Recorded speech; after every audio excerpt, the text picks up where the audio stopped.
Doctor Vishal, doctor Vishal, நாங்க இங்க வந்துட்டோம். நீங்க கொஞ்சம் வாங்களேன் ப்ளீஸ். மேம் நில்லுங்க, மேம் நில்லுங்க. என்னாச்சு? ஆக்சிடென்ட் ஆயிடுச்சு. உடனே டாக்டர் விஷால கூப்பிடுங்க ப்ளீஸ். கண்டிப்பா கூப்பிடுறோம் மேடம். ஆனா நீங்க அதுக்கு முன்னாடி ஃபார்மை ஃபில் அப் பண்ணணும். இது ஒரு எமர்ஜென்சி கேஸ்னு உங்களுக்கு பார்த்தா தெரியலையா? மேம் சீக்கிரமா டாக்டர் கூப்பிடுங்க. Don't worry Pragya, he will be fine. Sushma madam, Thank God நீங்களே வந்துட்டீங்களா டாக்டர்? இங்க பாருங்க, இவருக்கு இவ்ளோ ரத்தம் போயிட்டு இருக்கு. இவங்க ஃபார்ம் ஃபில் பண்ண சொல்றாங்க. ஃபார்மாலிட்டிஸ் அப்புறம் பாத்துக்கலாம். முதல்ல இவர எமர்ஜென்சி வார்டுக்கு ஷிஃப்ட் பண்ணுங்க. அதுக்கப்புறம் உங்களுக்கு தேவையான டீடைல்ஸ் நீங்க கலெக்ட் பண்ணிக்கோங்க. சரியா? முதல்ல ட்ரீட்மெண்ட், அதுக்கப்புறம் தான் enquiry. Okay? Thank you so much doctor.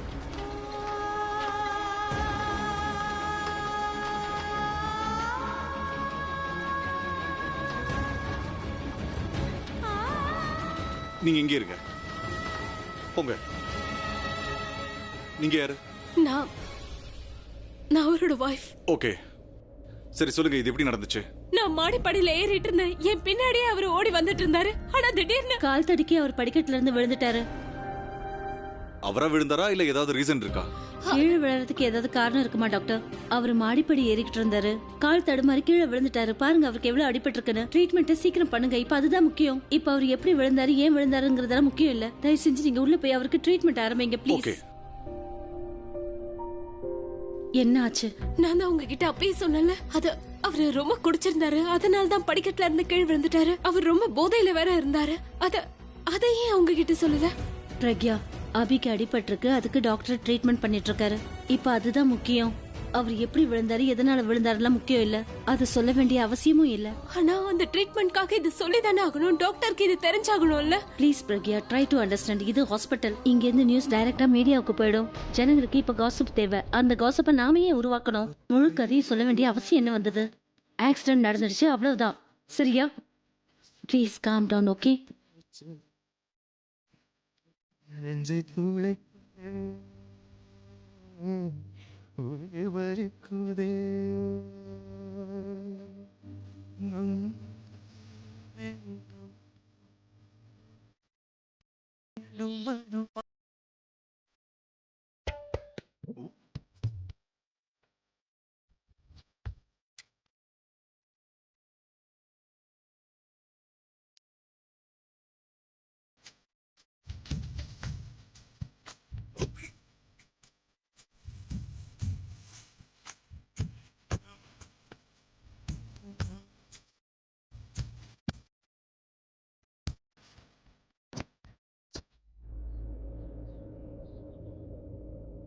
Ranbir, Ranbir எழுந்துரு ப்ளீஸ். சீக்கிரமா ரெடி ஆகு. என்னாச்சு? What happen? எங்கேயாவது போறோமா நம்ம? நான் நேத்து ராத்திரி உங்ககிட்ட சொன்னேன்ல, ஏதோ சரியா படலன்னு. அதாவது எனக்கு அதுக்கப்புறம் தூக்கமே வரல. எனக்கு அதே நினைப்பாவே இருந்துச்சு. மனசுக்குள்ள ஏதோ தோணிக்கிட்டே இருந்துச்சு. தோணுச்சுன்னா? அதான் ஒரு இன்ட்யூஷன். ஏதாவது கெட்டது நடக்கிறதா இருந்தா நம்மளுக்கு ஏதோ தோணும்ல. நீ எழுந்துரு, நம்ம கிளம்பலாம். எனக்கு ஒரே குழப்பமா இருக்கு. நீ கொஞ்சம் அமைதியா இரு. நீ காலையில அதுவும் ரொம்ப பேனிக் ஆகுற. நீ ரிலாக்ஸ் ஆக, பேனிக்கிங் ஆகாதன்னு சொல்லாத. நீ இருக்கிய அம்மா வேற போன் எடுக்க மாட்டேங்கிறாங்க. எனக்கு ஒண்ணுமே புரியல. உங்க அம்மா போன் எடுக்கலையா? இல்ல. நீ சீஃப்க்கு ட்ரை பண்ணலாம்ல. நான் ட்ரை பண்ணலன்னு நீ நினைக்கிறியா? ஆஃப் கோர்ஸ் பண்ண. சீஃபும் போன் எடுக்கலைன்னா அப்போ ஏதாவது ப்ராப்ளம் நடந்திருக்கும். சரி, ஒரு 5 minutes நான் சீக்கிரமா ரெடி ஆயிடுறேன். நீ ஒன்னும் கவலைப்படாத, நான் வந்துடுறேன். சரியா? நீ அது அவங்க யாரு, சுஷ்மா ஆண்டிக்கு நீ கால் பண்ணியா? பெரியம்மாவுக்கா? அவங்க நம்பர் என்கிட்ட இல்ல. அவங்க நம்பர் உன்கிட்ட இல்லையா? இரு, நான் கண்டுபிடிச்சு தரேன். நீ எங்க தேடுவ நம்பரை? Just trust me. ஆக்சுவலி அதான் அவங்க டிரைவர் இருக்காங்களே, சுஷ்மா ஆண்டி டிரைவர். அவரு எங்க அப்பாவோட டிரைவரோட அண்ணன் சோம்ஜி. ஓகே. நான் இப்ப அவருக்கு ஃபோன் பண்ணி கேக்குறேன். ப்ளீஸ் கண்டிப்பா கிடைச்சிடும். Don't worry, relax. கிடைச்சிடும். ஓகே. ஹலோ. சோமா. வணக்கம், நான் ரன்பீர் பேசுறேன். ரன்பீர் கோலி. ஆமா. உங்ககிட்ட அந்த சுஷ்மா டெண்டனோட நம்பர் இருக்குமா உங்ககிட்ட?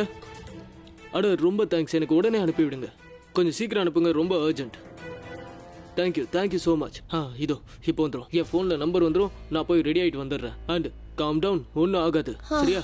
சரி, நீ ரெடி ஆயிட்டு வா. ஓகே, நான் 2 நிமிஷத்துல வந்துடுறேன்.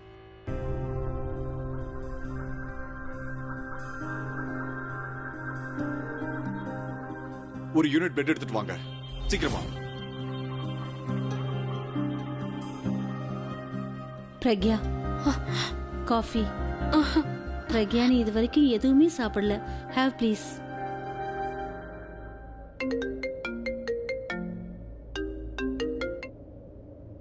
ஹலோ. ஹலோ பெரியம்மா. பெரியம்மா, நான் பிராச்சி பேசுறேன். அம்மா இருக்காங்களா? இருக்கா. நான் பேசுறேன், கொடுங்க. பிராச்சி, நான் என்னோட போனை வீட்லயே மறந்து வச்சுட்டு வந்துட்டேன். அம்மா நீங்க நல்லா இருக்கீங்களா? அப்பா நல்லா இருக்காரா? எனக்கு ஏதோ ஒரு மாதிரி இருந்துச்சு. ஒரு வாட்டி உங்ககிட்ட பேசணும்னு தோணுச்சு. ஆனா உங்க குரலை கேட்கும் போது எனக்கு ஏதோ கொஞ்சம் பயமா இருக்கு. அது வந்துமா, நேத்து ராத்திரி எனக்கு ரொம்ப பதட்டமா இருந்துச்சு. கெட்ட கனவெல்லாம் வந்துச்சு. ஏதோ கெட்டது நடக்க போற மாதிரி எனக்கு தோணுச்சு. அதான் உங்ககிட்ட பேசலான்னு போன் ட்ரை பண்ணிட்டே இருந்தேன். உங்க வாய்ஸ் ஏன் இப்படி இருக்கு? நீங்க என்கிட்ட எதுவும் மறைக்கல இல்லம்மா? பிராச்சி, அம்மா உங்களுக்கு ஒண்ணும் ஆகல? என்ன ஆச்சு எனக்கு சொல்லுங்க, என்ன ஆச்சு? உன்னோட அப்பா படிக்கட்டுல இருந்து கீழே விழுந்துட்டாரு. ரொம்ப அடிபட்டுருச்சு, நிறைய ரத்தமும் போயிருச்சு. அவரை ஹாஸ்பிட்டலுக்கு கூட்டிட்டு வந்து. எந்த ஹாஸ்பிட்டல்? நீ ஒன்னும் பயப்படாத, எல்லாத்தையும் நான் பாத்துக்கிறேன். நீங்க பாத்துப்பீங்கன்னு தெரியும், நீங்க சமாளிப்பீங்கன்னு தெரியும். அவர் என் அப்பா, நானும் அவரை பார்க்கணும். எந்த ஹாஸ்பிட்டல் இருக்கீங்கம்மா? City hospital. நாங்க உடனே வரோம்.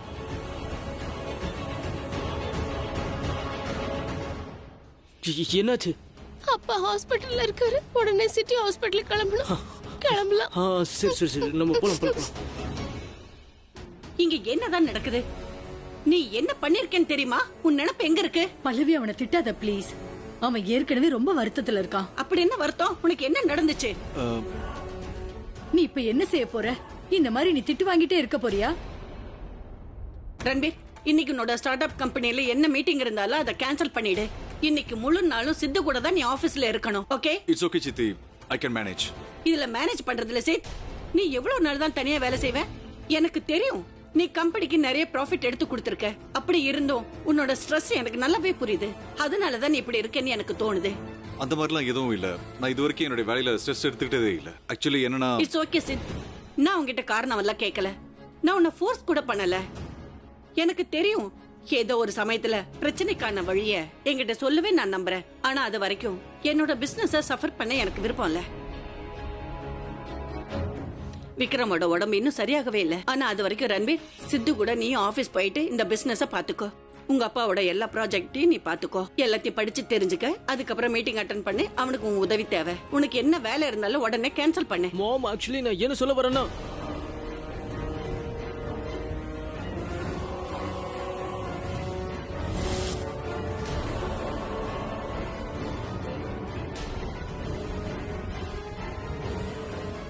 என்ன இது?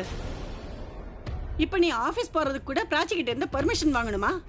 நீ உன்னோட சொந்த ஆபீஸ்க்கு போற ரன்பீர். நீ மீட்டிங்க்கு ரெடி ஆகு. நீ இந்த ஃபேமிலில ஒருத்தனா இருந்தா பிசினஸ் மீட்டிங் கூட நீ இந்த ஃபேமிலிக்காக பண்ணிதான் ஆகணும். அம்மா, நீங்க வாங்க, மருந்து சாப்பிடுற நேரம் ஆயிடுச்சு.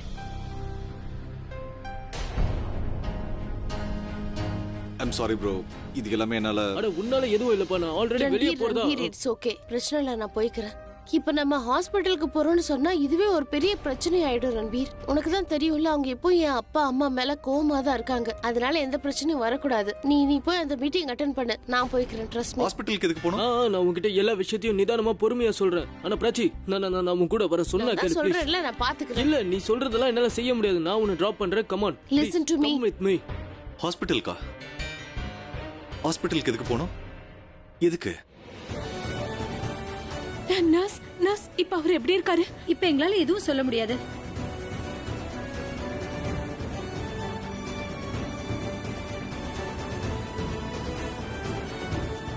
ஒரு நிமிஷம் ஓர போங்க ப்ளீஸ்.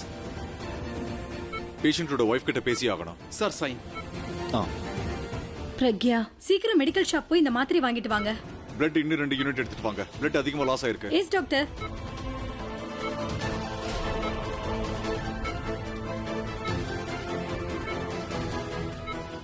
இவரு அபிதானே? மிஸ்ஸஸ் பிரக்யா வெளியே இருக்காங்களா? அவங்க வெளியில தான் இருக்காங்க. இவருக்கு என்னாச்சு? அதை தெரிஞ்சு நீ என்ன பண்ண போற? ஆபரேஷன் பண்ண போறியா? இவரு எனக்கு நல்லாவே தெரியும். எங்க காலனில தான் இருக்காரு. இவரு எங்க அபி அண்ணன். இவர் உங்க காலனில இருக்காரா? உனக்கு மூளை குழம்பிடுச்சா என்ன? வெளியில அவங்க வைஃப் பிரக்யா நின்னுட்டு இருக்காங்க. நீ போய் பாரு. அவங்க ரொம்ப பெரிய இடத்தை சேர்ந்தவங்க. அது மட்டும் இல்லாம பணக்காரங்க வீட்ல எல்லாம் வீட்டுக்குள்ளேயே தான் படிக்கட்டு இருக்கும். படிக்கட்டுல இருந்து விழுந்து இந்த மாதிரி ஆயிட்டாரு. ரொம்ப பலமா தலையில அடிபட்டு இருக்கு. ஆனா அவங்க வைஃப் எதையும் நம்ம கிட்ட இருந்து மறைக்கிறாங்க. முழுசா எதுவும் சொல்லல. டாக்டர் அதை கேட்க தான் போயிருக்காரு.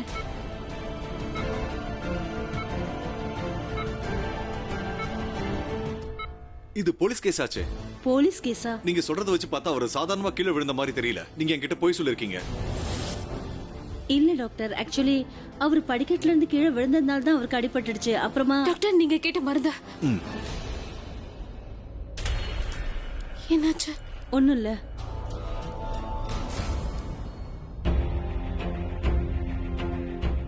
அபி என்ன தவறி விழல, அவரை யாரோ தள்ளி விட்டுருக்காங்க. இந்த அளவுக்கு ரத்தம் போயிருக்குன்னா இத பார்த்து டாக்டரே டென்ஷன் ஆயிட்டாரு. இவங்க எதையோ மறைக்கிறாங்க. இத நான் ஆலியாவுக்கும் தனுக்கும் சொல்லி ஆகணும். அவங்களுக்கு இது தெரியுமானே தெரியலையே.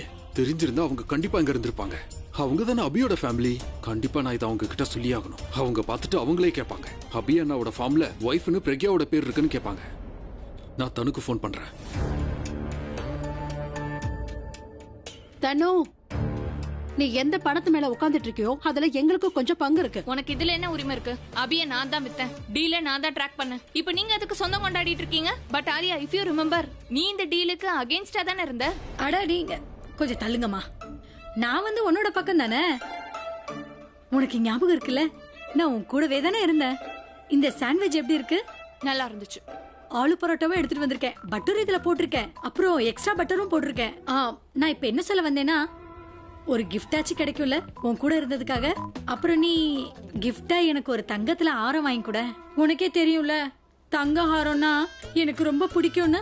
அப்புறம் நிஜமான ஆரத்தை நான் பார்த்ததும் கிடையாது, போட்டதும் கிடையாது. எனக்கும் கஷ்டமா தான் இருக்கு. அதே மாதிரி உனக்கும் கஷ்டமா தான் இருக்கும். எங்கேயாச்சும் வெளியில போகணும்னா அக்கம் பக்கத்துல இருந்து டூப்ளிகேட் நகையை வாங்கி போட்டுட்டு போக வேண்டியதா இருக்கு. அதனால எனக்கு ஒரு தங்க ஆரம். ஆனா அண்ணி, கோல்டெல்லாம் ஒரு மேட்ரே இல்ல. அப்படியா? இன்னும் கொஞ்சம் பட்டர் போடவா? அப்படினாலும் ஆரம் கிடைக்காது. நீ ரொம்ப சரியா சொன்ன தனு. இங்க பாருமா, நீ ஒரு வேலை செய்ய. நீ என்கிட்ட கொஞ்சமா காசை கொடு. நான் உனக்காக மேக்கப் செட்டே வாங்கிட்டு வந்து தரேன். அப்புறம் சின்னதா ஒரு டைமண்ட் மோதிரம் எனக்கு வாங்கிக்கிறேன். இந்தா டீ சாப்பிடுமா? தேங்க்யூ. போதும், அவ்வளவுதான் இருக்கா? நீ ஏதாவது இருக்கா? Diamond necklace, gold jewellery, lipstick, pearls. Tanu, why don't you understand that I need money to start a business? என்ன பைத்தியக்காரின்னு நினைச்சிட்டு இருக்கீங்களா? நான் யாருக்கும் ஒரு பைசா கூட கொடுக்க மாட்டேன்.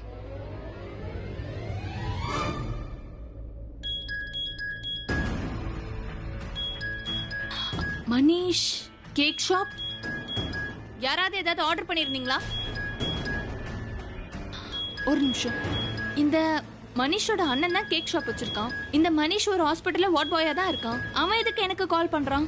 எனிவே, யாராவது ஏதாவது ஆர்டர் பண்ணிருந்தா நான் அவங்களுக்கு ₹1 கூட கொடுக்க மாட்டேன். அவன் அண்ணன் கிட்ட பேசுறதுக்காக போன் பண்ணிருப்பான். எல்லாரும் உன்ன மாதிரி இருக்க மாட்டாங்க தனு. சும்மா வெட்டியா பேசிட்டு இருக்க. தனு போன் எடுக்க மாட்டேன்றா, நான் ஆலியாக்கு பண்றேன். தனு, நான் சொல்றது நீ ஏன் புரிஞ்சுக்கவே மாட்டேங்கிற? எனக்கு பணம் வேணும், அதை வச்சு நான் பிசினஸ்.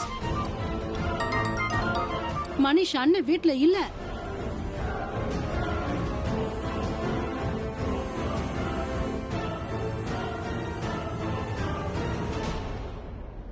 அண்ணன் தான் வீட்டுல இல்லையே, ஹாஸ்பிட்டல் இருக்காரு. பேசுறத கேட்க கூட மாட்டேன்றாங்க. என்ன யாருமே போன் எடுக்க மாட்டேங்கிறாங்க. நான் நேரா வீட்டுக்கு போய் அபி என்ன ஹாஸ்பிட்டல் இருக்கிற விஷயத்த சொல்றேன்.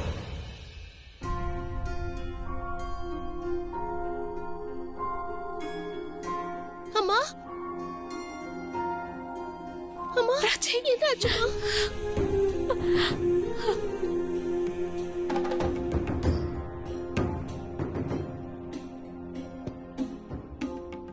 நல்ல வேலை பிராச்சி, நீ வந்துட்ட. நான் சொல்றத அவ கேட்கவே மாட்டேங்கிறா. அவளை நீ பாத்துக்க ப்ளீஸ். நான் என்ன நினைச்சேன், ஆனா இங்க என்ன நடக்குதுன்னு எனக்கு ஒண்ணுமே புரிய மாட்டேங்குது. பிரக்யா, நீ எவ்வளவுதான் அழுவ? அழுகிய கொஞ்சம் நிறுத்துமா. He will be fine. கொஞ்சம் அமைதியா இருமா.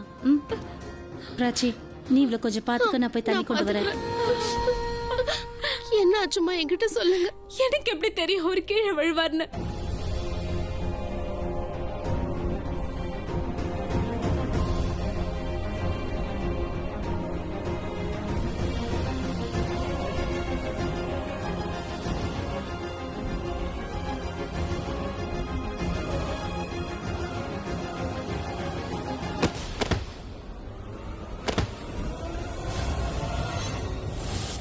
அவர் என்ன அசிங்கப்படுத்தும் போதெல்லாம் அவர் முகத்தை நான் பார்க்க கூடாதுன்னு தான் இப்போ நினைப்பேன்.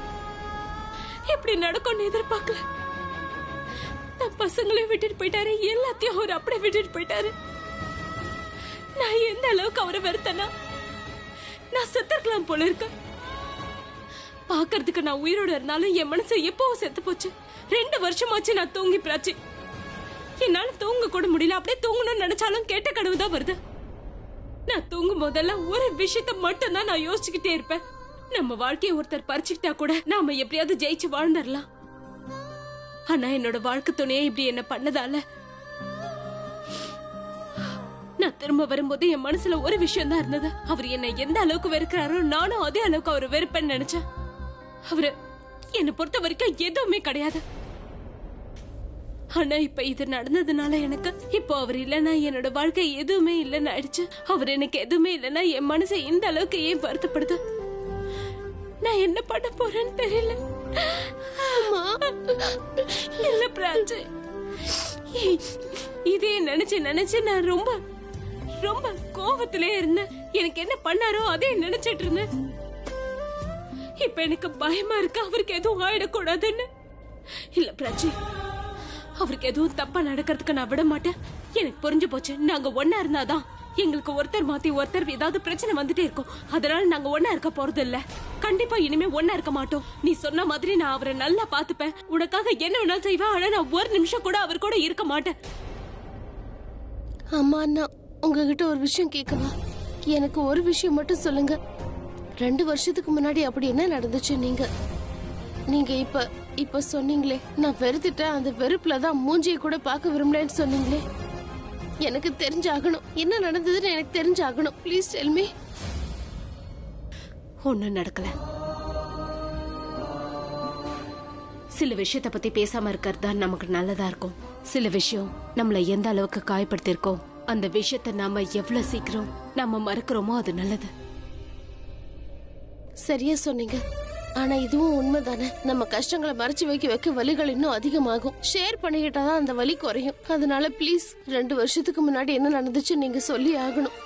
அம்மா ப்ளீஸ் சொல்லுங்க. இல்லைன்னா நான் வாழ்க்கை முழுக்க என்னாலதான் நீங்க 2 பேரும் பிரிஞ்சுங்கன்னு நினைச்சுக்கிட்டே இருப்பேன். இல்ல பிராச்சி, அந்த மாதிரி எப்படி யோசிக்க முடியும்? பசங்களால அப்பா அம்மா என்னைக்கும் பிரிஞ்சதில்ல. எங்களோட வாழ்க்கை பிரிஞ்சதுக்கு காரணம் அது எங்களால மட்டும்தான். அப்ப என்ன மிஸ் அண்டர்ஸ்டாண்டிங் இருந்தாலும் அதை சரி பண்ண முடியும்ல. எதுவா இருந்தாலும் சால்வ் பண்ண முடியும். ஆனா அதுக்கு முன்னாடி எனக்கு நீங்க என்ன நடந்ததுன்னு உண்மையை சொல்லியே ஆகணுமா? 2 வருஷத்துக்கு முன்னாடி என்ன நடந்துச்சு?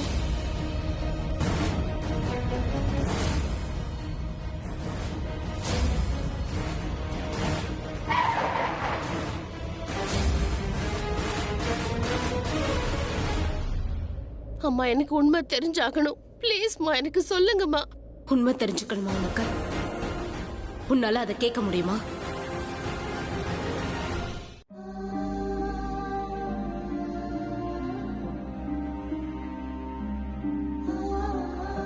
உனக்கே நல்லா தெரியும் என்னோட வாழ்க்கையில நான் நிறைய அனுபவிச்சிருக்கிறது உன்னோட அப்பா கிட்ட மட்டும்தான். நாங்க நிறைய தடவை பிரிஞ்சிருக்கோம். எங்களுக்குள்ள நிறைய தடவை மிஸ் அண்டர்ஸ்டாண்டிங் ஆயிருக்கு. இருந்தாலும் அது தன்னாலே சரியா போயிருக்கு.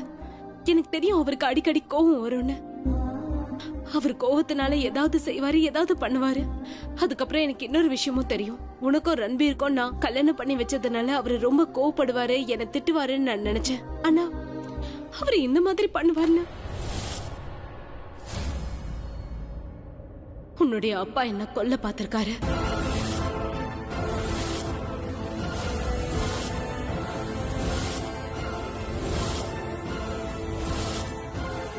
ஆலியாவோடவும் தனு கூடவும் சேர்ந்து உன்னோட அப்பா என்னோட காரோட பிரேக்க ஃபெயில் பண்ணிட்டாரு. என்ன கொல்ல பார்த்திருக்காரு.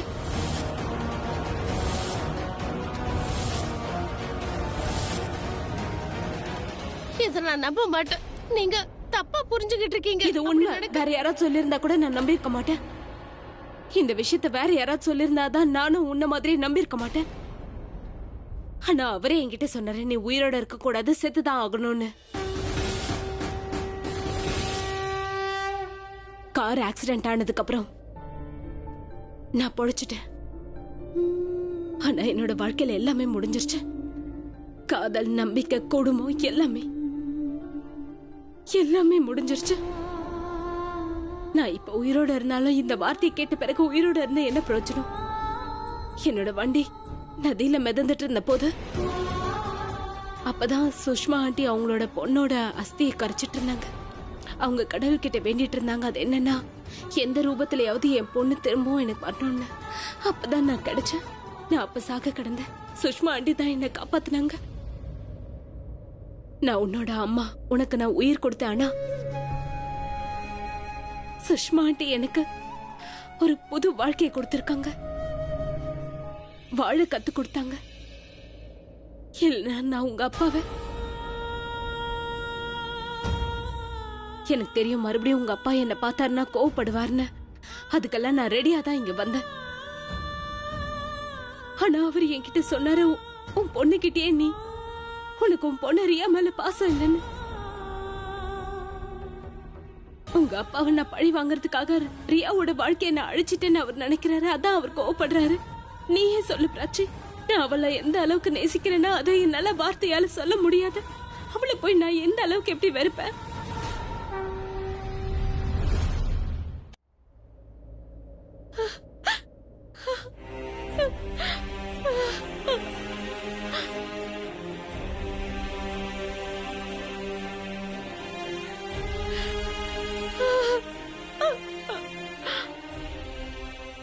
எனக்கு உண்மையாவே தெரியாத அது. நான் போனதுக்கு அப்புறம் நீயும் ரியாவும் எவ்வளவு கஷ்டப்பட்டிருப்பீங்கன்னு. நான் பண்ணது எல்லாமே மன்னிப்பு கேட்கறதுக்கு கூட அருகதை இல்ல. ஆனா ஒவ்வொரு நாளும் நான் உங்களை பத்தி தான் யோசிச்சிருப்பேன். ஒவ்வொரு நாளும் இதே தான் யோசிச்சுட்டு இருப்பேன். உங்க ரெண்டு பேரையும் நான் எப்பவும் மனசுல நினைச்சிட்டே இருப்பேன். ஆனா உங்களை பாக்குற தைரியம் எனக்கு இல்ல. நான் என்ன நினைச்சேன்னா, நான் உங்களை பார்க்க வரும்போது பலவீனமா இருக்கிறதுக்கு நான் விரும்பல. முதல்ல ஸ்ட்ராங் ஆயிட்டு அப்புறம் தான் உங்களை பார்க்கணும்னு நினைச்சேன். என்னை பொறுத்த வரைக்கும் நான் கீழே விழுந்துட்டு இருந்தேன். ஆனா நானே எழுந்து மேல நிக்கணும்னு நினைச்சேன். அப்பதான் நீயும் என்ன பார்க்க வந்த. உங்க அப்பாவை பார்த்த போதுதான் எனக்கு ரியலைஸ் ஆச்சு, நான் என்னைக்குமே ஸ்ட்ராங் ஆக முடியாதுன்னு. நான் மறுபடியும் உடைஞ்சு போயிட்டேன், தோத்து போயிட்டேன். என்னால எதுவுமே செய்ய முடியாது.